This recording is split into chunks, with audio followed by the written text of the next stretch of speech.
Zaman praaksara, masa sebelum tulisan. 1. Zaman batu tua, Paleolitikum. Kehidupan nomaden, di mana manusia hidup berpindah-pindah, sepenuhnya bergantung pada alam. Mata pencariannya mengandalkan berburu hewan liar dan mengumpulkan buah-buahan yang biasa disebut food gathering. Peralatannya menggunakan alat dari batu yang sangat kasar dan sederhana, seperti kapak genggam. Mereka tinggal di gua-gua dalam kelompok kecil. 2. Ada zaman batu tengah, Mesolitikum. Semi-nomaden, di mana manusia mulai hidup setengah menetap, sering berada di sekitar sungai dan laut, dan mereka mulai bisa menangkap ikan. Peralatan yang mereka gunakan adalah alat batu yang lebih halus, dan ada kombinasi dengan tulang. Peninggalan khas, bukti hidup semi-menetap, ditunjukkan oleh Jochen Modinger, tumpukan sampah kulit kerang di dapur purba. Ketiga, zaman batu muda, Neolitikum. Revolusi pertanian. Terjadi revolusi besar, di mana manusia mulai bercocok tanam dan berternak.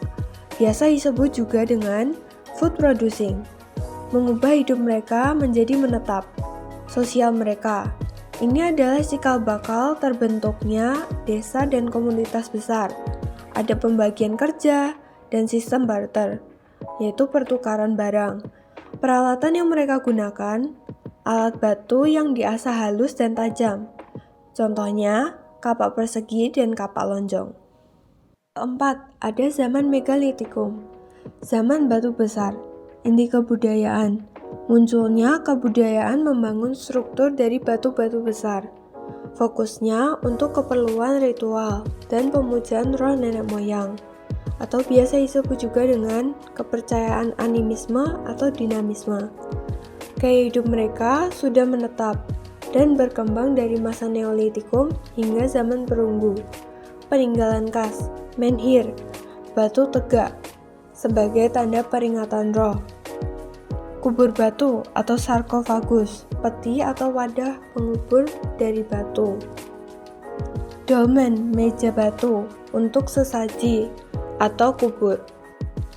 Zaman logam, di mana manusia menemukan cara melebur, membentuk logam, dan meninggalkan alat batu. 1. Zaman tembaga. Logam pertama yang dilelehkan, tetapi masih lunak, digunakan terutama untuk perhiasan. 2. Zaman perunggu. Ditemukan campuran tembaga dan timah, menghasilkan perunggu yang kuat. Hal ini memicu munculnya kerajaan dan pembagian kelas sosial. Peninggalan khas di Asia Tenggara adalah kebudayaan Dongson, yaitu kapak, corong, dan neraka perunggu. 3. Zaman besi. Besi ditemukan yang lebih kuat dan murah dari perunggu, membuka lahan dan perang menjadi lebih efektif. Di Nusantara, ini adalah tanda dengan munculnya kerajaan awal seperti Kutai. Ada 2 teknik untuk membuat peralatan logam. Yang satu adalah bilvave dan 2 adalah acire perdue. Teknik bilvave atau teknik setangkup adalah teknik cetakan menggunakan 2 alat yang dijadikan satu dan dapat ditangkupkan. Alat cetak ini diberikan lubang pada bagian atasnya. Dari lubang tersebut dituangkan logam yang telah dicairkan. Apabila cairan sudah dingin, kemudian cetakan dibuka. Cetakan dengan teknik bilvave ini dapat digunakan berkali-kali. Teknik acire perdue diawali dengan membuat bentuk benda logam dari lilin yang berisi tanah liat sebagai intinya. Bentuk lilin ini dibentuk dengan berbagai pola hias. Bentuk lilin yang sudah lengkap dibungkus lagi dengan tanah liat yang lunak dengan bagian atas dan bawah diberi lubang. Dari lubang atas dituangkan logam cair dan dari lubang bawah mengalir lilin yang meleleh.